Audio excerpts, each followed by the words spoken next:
yung relationship niya sa'yo eh. So both of you exchange yun eh, di ba? So, gusto niya din yun eh. Kaya ibibigay ka niya dun sa tamang tao na nakakilala talaga sa God, na may relationship talaga, na hindi ka niya na may exploit. Kasi ang mga bona fide representative of God o mga pure love, kaya nga sinabing pure eh, nothing to do about, they are not interested about followers or whatsoever. Their only main business is to develop your forgotten relationship dun sa God. Kasi ayun yung pinaka-main motive nila, kaya lang sila pumunta rito. Kasi they themselves, they achieve that love for God eh. Kaya, kasi kung hindi nila na-achieve yun at na-experience nila yung real love, gusto nila ituro sa atin yun eh. Kasi iba yung na-experience nila eh. Tayo we're seeking from that real love eh, di ba? Kaya nga tinuturo nila sa atin yung gusto nilang matikman natin yung natitikman na nila. Di ba? Tama. Ganun lang yun eh. Tama. Kasi, kumbaga hindi sila maramot, hindi sila exploitative. Talagang buong buo, ipapakilala niya sa iyo yung God. Ngayon, from that point na nakilala mo ngayon, you make a decision. Kung tong taong to na nagbigay sa akin ng ganong informations about God, na totoo siyang tao na nagre-represent sa God. So how could you know? Yung nga, yung sinabi ko, you have to check him, di ba? First, yung scriptures nga, tapos yung mga your Lord within the heart, then the teaching of previous person. You are what you seek. Ikaw din yung magsisik nun eh. Ikaw din yun eh. God will only guide you eh. Para idalin ka niya dun sa totoong representative niya. Oh. Kasi, kaya nga, you are what you desire. Ayun, sir. Fast forward tayo ng konti. Nandun na sa point na gusto kong sanang malaman yung humahawa ka na ng mga program. Ano yung pinaka-memorable sa'yo na program na ikaw yung, kumbaga kasama ka na dun sa crew, kumbaga kasama ka na dun sa nagagawa. Ano yung program na pinaka-memorable sa'yo? Pag Christmas kasi, during the time na brahmachari kami, nasa training kami, student life. During Christmas kasi, we have this project na caroling. Yeah. So what we gave to them is yung mga glorifications ng birth ni Lord Jesus Christ. What we do, kasi nga, yung kinakaroling nga kasi namin mga depressed area. Okay. We do not limit, hindi dun sa mga labandera, mostly mga illegal settler, kinakarolingan namin. So may sa mga squatters area. Dumating sa point, may isa Saan lugar yan, sir? Makati, sa ilalim ng tulay. Saka sa mga anak bayan sa San Andres. So dumating sa point, may isa kaming kinarolingan doon na nanay, labandera siya. So nagpaalam kami sa kanya, sabi ko, Nay, at mga aroling po kami. Sabi niya, mga anak, wala akong ibibigay sa inyo. Isa lang akong ordinaryong taon at labandera. Kulang pa nga yun. Sabi namin, no, Nay, hindi po. Hindi naman namin hangad na magbigay po kayo sa amin. We're the one kayo pa magbibigay. We're the one giving you to remind you about the pastimes of Lord Jesus from these songs na namin. Then after that, meron din kasi kaming mga gift na mga fruit cake na ginagawa namin. Nice. So, gift namin sa kanila yun. So, eto na nga, nung nag-start na kami mag-carol, dahil labandera siya, what we sang from her, mga Tagalog, na glorifications about kay Lord Jesus Christ. So, habang kumakanta kami, nakailan songs, umiiyak na pala siya. Nakita namin, umiiyak siya. Wow. So, natatouch, hindi dahil magaganda yung boses namin. It's about yung lyrics na naririnig niya. Yung papuri mo para doon kay Lord Jesus Christ. So, pumapasok doon sa puso niya. Siguro din doon sa nararamdaman niya, how come these people, isa lang akong labandera, how come they're caroling with... Kasi normally, pag sinabi mo caroling, di ba? Manghihingi. Ganun lagi. Pero this time, baliktad, kayo ang may ibinibigay. So, dumating sa point, sabi nga, umiiyak. Tapos after nung caroling, inabot namin yung gift namin.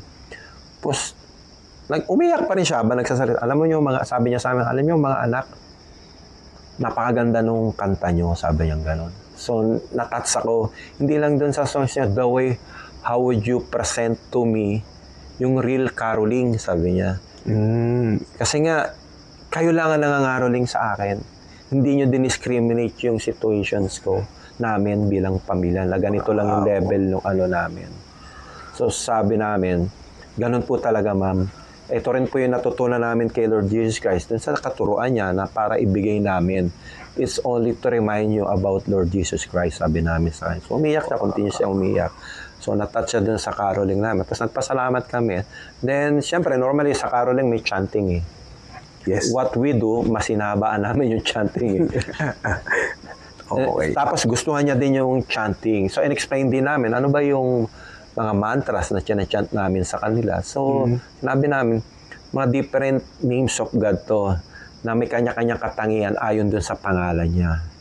Sabi namin ganon. So, what you deny, just, kung ano yung narinig mo, just always remember that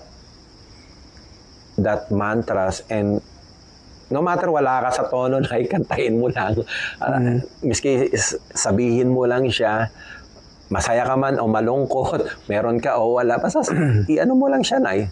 So, na-appreciate niya. Isa yun sa nas. Tapos yung isa pa, yung sa Yolanda, sa Bugo.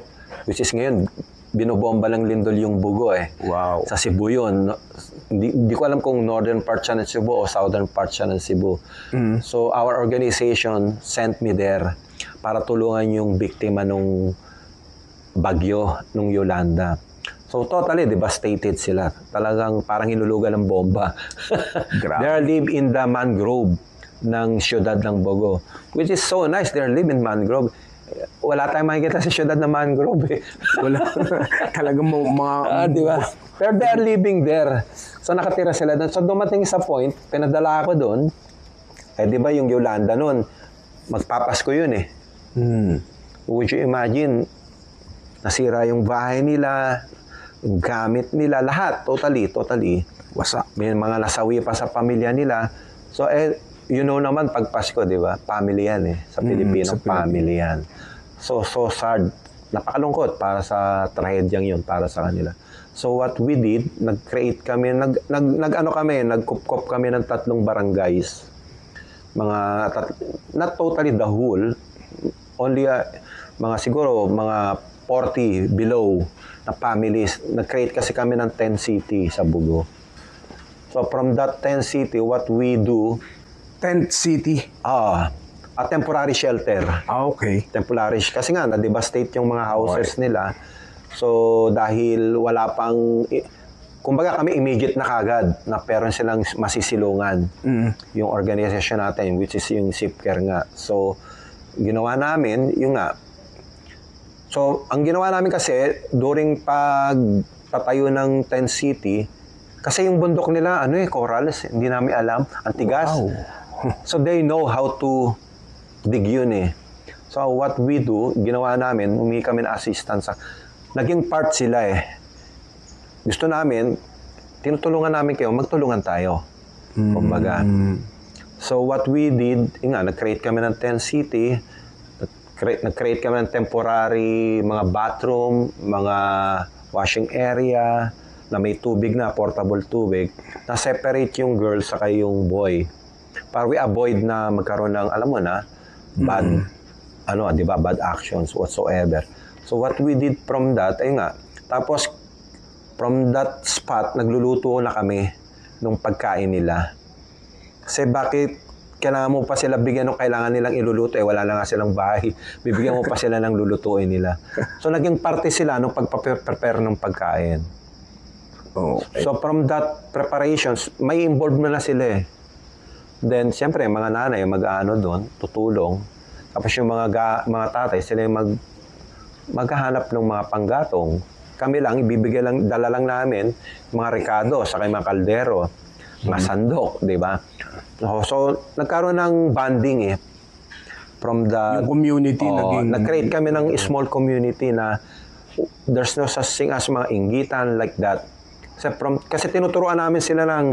Nung nag-create pala kami ng 10 city, what we did, we teach them wisdom eh. Okay. Kasi, di ba, sila eh. Di ba, stressful sila eh. Then we have this program of yoga sounds, yung yoga meditations, tinuro doon namin sa kanila yon. Then yun nga, yung food. Yung food, pinaprepare namin, plant-based siya. So, habang pinaprepare, tinuruan din namin sila, kailangan na po nating ialay o magdasal para dun sa food na lagi nating kinakain. So, we teach them that process.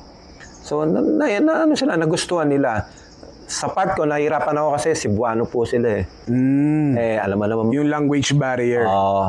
Pero they have this nice culture nung sinauna pa na na-establish nila na one time kasi kumanta sila eh. Hindi ko maintindihan yung kanta. Pero ang ganda ng melody niya, saka malalim yung songs. So sinabi ko dun sa isang nanay, ano ibig sabihin nun? Parang history nung old songs nila yon dun sa areas na yon.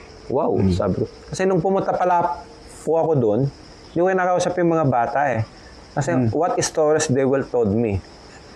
Wala lang. Puro games. So what I did, mas gusto kong kausapin yung mga matatanda eh. Kasi iba yung era nila eh. Wisdom yun eh. Merong saka iba yung they are the one na magkukwento sa'yo itong lugar na to, ano yung istorya ng previous. Ganun ako kasi eh. Kasi alam ko naman yung bata, wala nga, ano kukwento niya sa'yo? Games. Space out pa ako. Games. Hindi. Although andun pa rin yung kinakausap ko yung mga bata through that wisdom. Pero mas interesado ako dun sa mga istorya ng mga matatanda kasi they have different stories eh. Would you imagine, kinukwento nila yung area nila, ganito, ganun.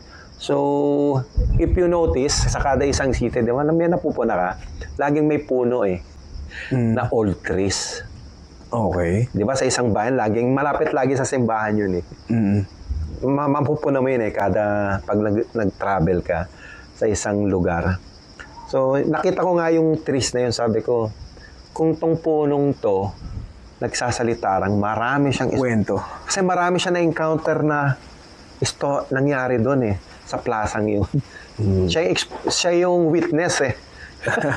Kasi for how many years nandun siya eh. Di ba? Naalala ko tuloy yung puno sa Baguio na doon daw nagle-lecture sa SP. Madalas din sinasandala niya. Nandun pa ba yun, sir, ngayon? Hindi ko na alam. So yun nga, saka mahilig din po kasi ako sa ano eh. Honestly, namamagnet ako pag may mga lumang lugar eh, na mga bahay. Okay. Kasi nga kung if you saw that old houses, wala pang machine nun eh. Di ba? The way paano nila initiate. Yung architecture yung design. Old school na architecture. Attracted ka sa ganun. Napaka-intricate ng designs. Kaya pag may mga old houses, namamagnet talaga ako eh. Kasi napapascinate ako sa kanya eh. Wow, okay. Kaya ngayon, kinakausap ko yung matatanda. Tapos after that, eto na, nagbibigay na ako ng wisdom. Yung wisdom na binibigay namin, halimbawa, may topic ka about faith. I-discuss mo yung faith. O halimbawa, about determinations, gano'n. So, each of us, binigyan kami ng parang, Sir Matt, ikaw mag-explain nito about faith in connections with dun sa yoga sounds. Okay. Kailangan nakakonekta siya dun eh.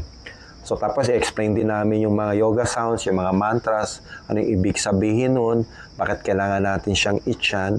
So, napakaingat kasi namin dun.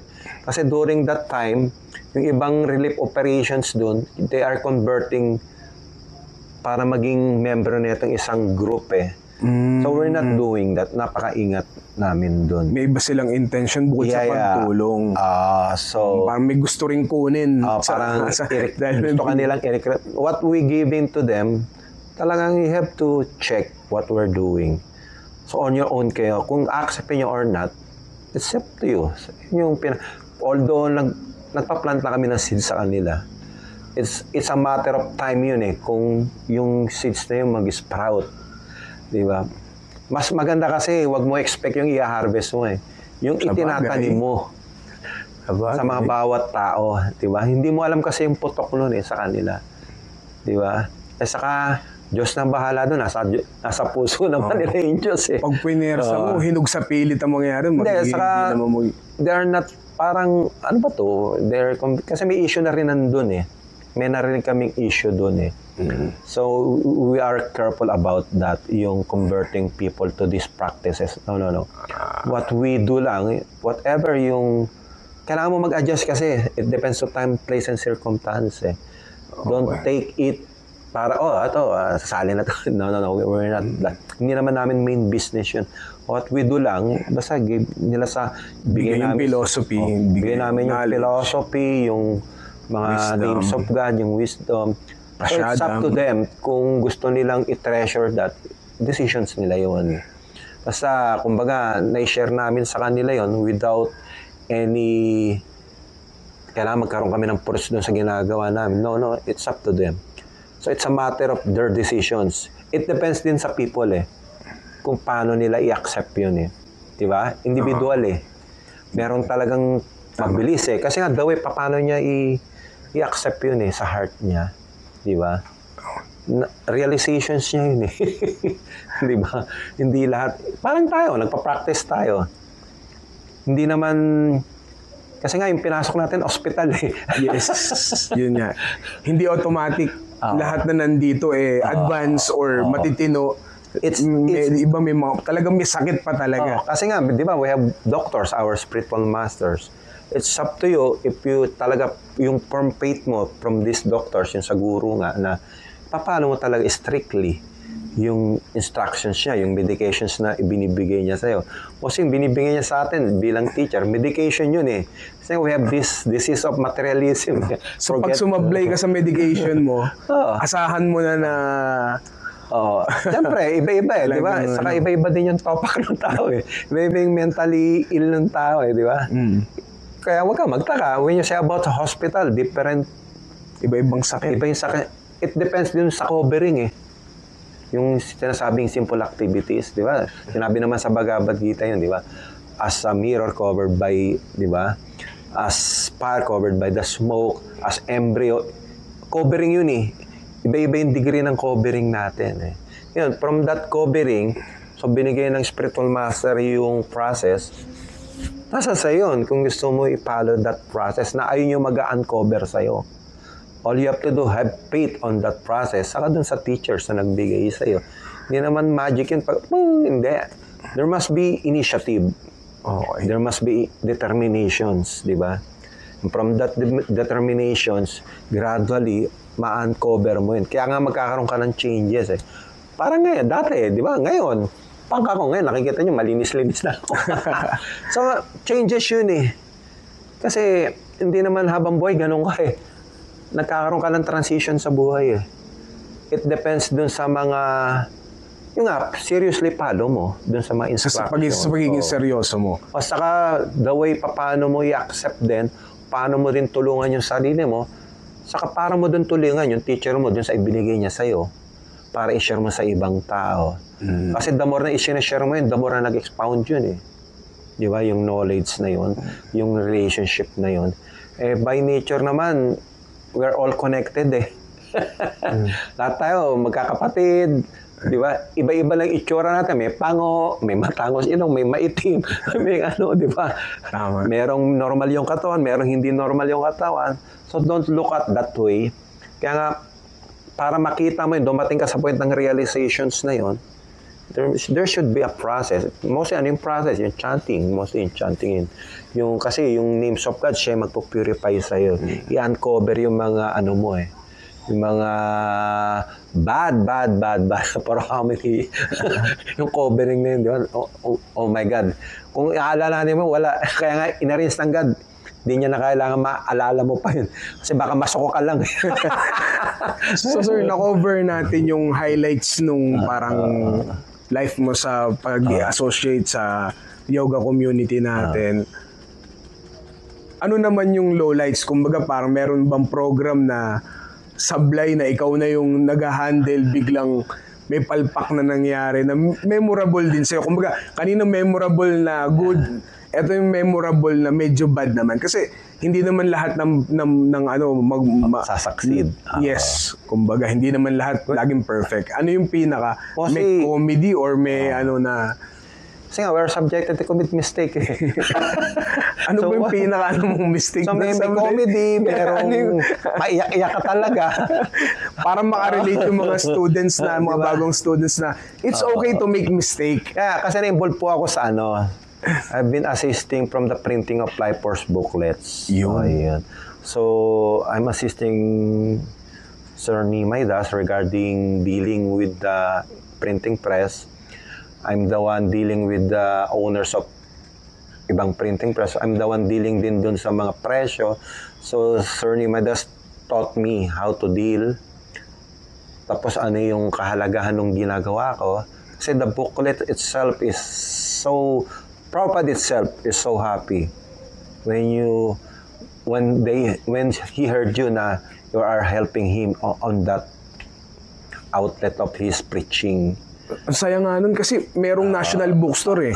Yung tipong pag wala kang dalang parang pwedeng ibigay doon sa namit mo, alam mo may capability, nag-aaral, pupunta sa national bookstore. Uy, nasa gantong section yung mga teachings nung teacher ko. Kasi yung ginagawa namin kasi part ako nung Life Force booklets ni Prabhupada. Mostly series yun eh.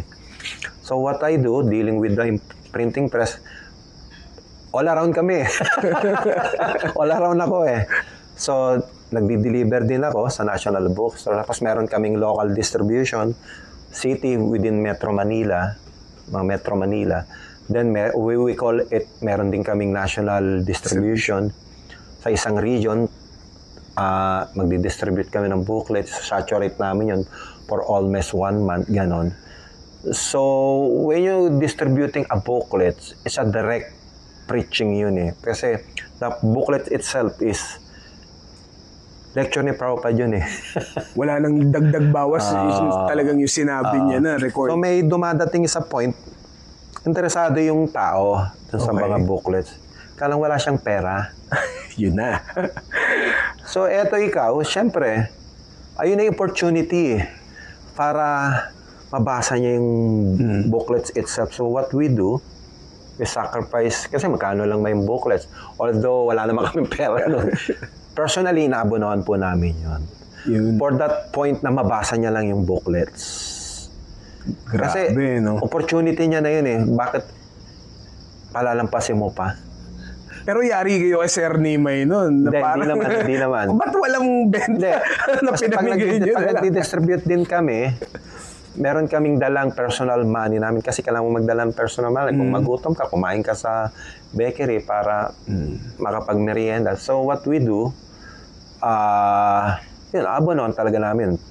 Kung medyo big time ka, syempre, mas madaming maibibigay mo, 3.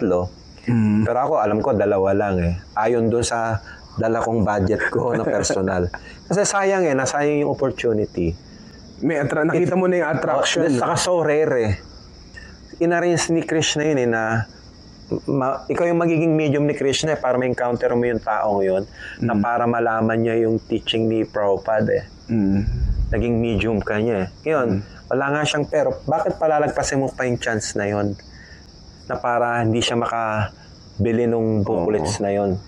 So what we did, abonohan na lang namin. So, siyempre, ganun talaga eh. Pero masaya ka doon sa ginawa mo. Tapos yung reactions ng taong yun, sasabihin sa amin, sigurado ka kuya, ibibigay mo sa akin to. Opo, sasabihin namin. Siyempre, personal mo na lang yun. Kasi nga, napaka-rare sa akin na na-encounter mo na eh. Eto na yung tao eh. Bakit palalagpasin mo pa siya? Di ba? Kasi pwedeng hindi siya na maging interesado doon sa booklet. So, iuwi niya po sa bahay yun eh. Pwedeng ang makabasa nun, kapatid niya, tatay niya, whatsoever, may pahiram niya sa kaibigan niya o sa mga classmate niya. So, na-open up po na kagad yung avenue sa kanya doon sa booklets na yun. Uy, okay to ah. Di ba? If ever na magkaroon ng chance na ito palang video na to makakarating kay Srila Prabhupada, ano yung gusto mong sabihin sa kanya? Lalayo ako saglit, sir. Kumbaga parang hindi ko alam, mamamatay na to. Kung mare-record pa natin, hindi ko alam. Bigyan kita ng moment, sir, kung anong pwedeng nyo sabihin. Tapos, balikan ko kayo saglit. Yeah, mostly, from this wisdom na natutunan ko, I offer my respect to my spiritual masters. So from him, I cannot encounter these changes from my life. I'm indebted ako sa kanya. So what he gave to me, I need to share it also. So ayun lang, ang masasabi ko lang, indebted ako sa kanya. Nagkaroon ako ng changes sa buhay ko, nakilala ko yung Diyos ng details. Kung hindi sa Kanya, wala. So, yun lang, nag-offer ako ng respectful sa Kanya, napapasalamat ako ng buong puso sa Kanya. Hopefully sana, ipinapray ko din, I'm continuously serving His missions. No matter what it takes, pinapray ko din kay Krishna yun, sana hindi ako makaalis doon. Na sana lagi akong nandun sa ilalim ng lotus feet niya, nagsaserve pa rin sa Kanya. Ayun lang, salamat, Aribol. Aribol, sir. Thank you.